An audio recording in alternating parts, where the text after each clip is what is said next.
Hi friends, welcome to my channel. ఈరోజు అనగాష్టమి అనగా దత్త అనగాష్టమి. ఈరోజు ఇది ఇక్కడ వాసవి కన్యకా పరమేశ్వరి టెంపుల్ కొత్తపేటలో ఉంది టెంపుల్. ఈ పూజ అక్కడ IVF ఇంటర్నేషనల్ వైశ్య ఫెడరేషన్ వాళ్ళు సామూహిక పూజలు జరిపారు. అక్కడ మేము పాల్గొన్నాము.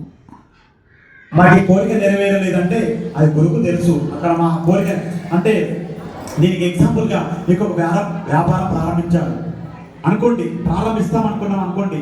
ఆ వ్యాపారం దానికి అన్నీ ముందుకు రావు అంటే దానికి కావాల్సిన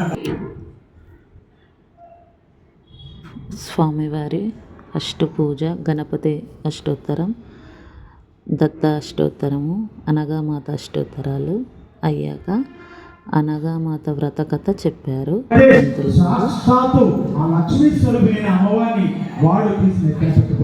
కాబట్టి వాడి తపబలం, అంగబలం, ఐశ్వర్య బలం అన్ని శక్తులు నశించాయి కదా.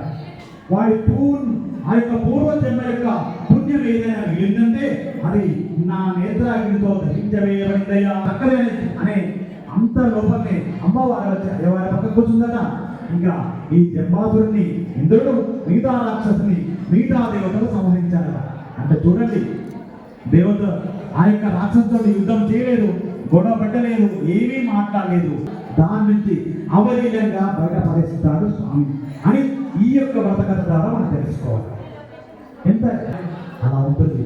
అలా ఎవరైనా మీ ఏ కష్టాలన్నా దత్తస్వామిని అలా వేడుకోండి, ఖచ్చితంగా ఈ వ్రతం చేసుకోండి వారు అనేది ఈ కథ నిదర్శనం. జై బోలో దత్తాత్రేయ, జై బోలో అనగామాతకి, జై బోలో సద్గురునాథ్ మహారాజ్కి.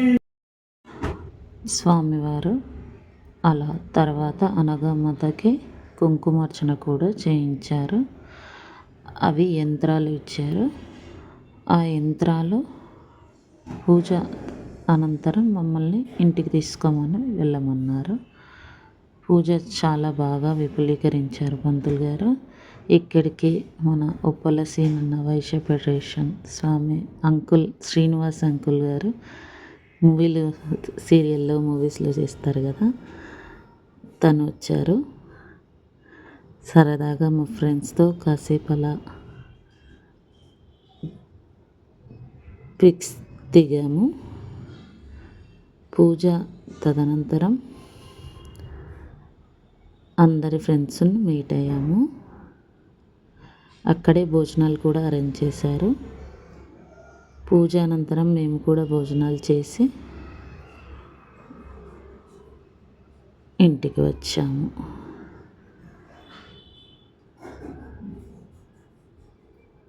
ఓకేనా ఫ్రెండ్స్? ఒకవేళ మీకు ఇలాంటి మరిన్ని వీడియోల కోసం మన ఛానల్ సబ్స్క్రైబ్ చేసుకోండి. Okay, bye. Subscribe please.